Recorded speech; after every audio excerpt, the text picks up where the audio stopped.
Madame la Présidente, Monsieur le Président de la Commission des Finances, Monsieur le Ministre, chers camarades ardéchois, chers collègues, alors je suis très honoré de conclure cette discussion générale pour les Républicains parce que j'ai entendu tellement d'approximations et de contre-vérités que je vais me faire un plaisir de remettre le clocher au centre du village. S'il est un challenge que le gouvernement et sa majorité peuvent gagner haut la main, c'est bien celui du concours Lépine de la taxe. Cela a été rappelé habilement par mon collègue Damien Abad, et ce n'est d'ailleurs pas de nature à rassurer les propriétaires privés qui semblent désormais être dans votre viseur. Faute de réelle baisse de la dépense publique, votre politique injuste s'est révélée particulièrement préjudiciable pour le pouvoir d'achat des Français. En moins de 2 ans, les Français ont dû subir la hausse massive, 25% de CSG, sans aucune compensation pour les retraités. La hausse sans précédent des taxes sur les carburants, sur fond de 80 km/h. Des coups de rabot divers et variés, comme pour l'allocation logement. Depuis 1945, personne n'avait osé s'attaquer au consensus de la libération. Vous l'avez fait en désindexant du coût de la vie les retraites, les prestations familiales, l'allocation logement, et même les prestations d'invalidité. Vous êtes allé jusque-là. Et je passe sur la réduction brutale et drastique des contrats aidés, qui là aussi a pénalisé les plus fragiles. À l'injustice, vous avez conjugué le mépris, comme vous continuez à le faire, et la division, en essayant de monter les Français les uns contre les autres, les actifs contre les retraités, les ruraux contre les urbains. Oui, vous avez aggravé les fractures sociales et territoriales dans ce pays.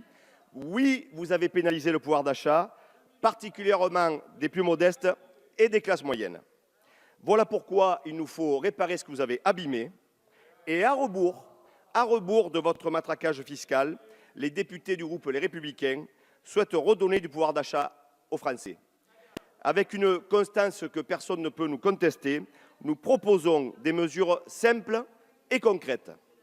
La réindexation sur le coût de la vie, des pensions de retraite, des allocations familiales et des aides au logement, avec effet rétroactif, c'est un préalable, mes chers collègues de la majorité, indispensable pour réparer vos erreurs et gagner l'apaisement.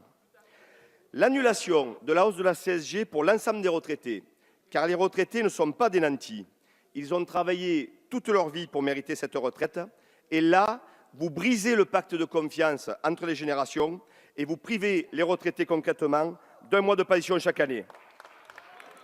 Le rétablissement des plafonds du quotient familial, tels qu'ils existaient avant qu'ils ne soient fortement abaissés en 2012, car c'est le bon outil pour prendre en compte les charges de famille de toutes les familles. Et enfin, la baisse de 10% de l'impôt sur le revenu, en priorité sur les 2 premières tranches, pour favoriser le pouvoir d'achat des classes moyennes. Nous faisons aussi plusieurs propositions par voie d'amendement pour redonner toute son efficacité à l'exonération pleine et entière des heures supplémentaires, comme c'était le cas avant la suppression par pure idéologie en 2012 de ce dispositif qui a pourtant fait ses preuves pour valoriser le travail et le pouvoir d'achat de 9 millions de salariés, du public comme du privé. En effet, sous la pression populaire, les mesures d'urgence prises dans la panique de la fin décembre 2018, vous le savez, s'avèrent insuffisantes et bien pire, elles ne sont pas financées. Les nôtres le sont. Nous sommes la seule formation politique à les accompagner d'un programme de réduction des dépenses publiques de 20 milliards d'euros détaillé par notre rapporteur Éric Woerth. Nous pouvons en débattre, mais elles existent, elles sont sur la table, elles ont été communiquées. Monsieur le ministre, mes chers collègues, le timing est le bon. Le grand débat national est terminé. Les Français attendent désormais des décisions concrètes.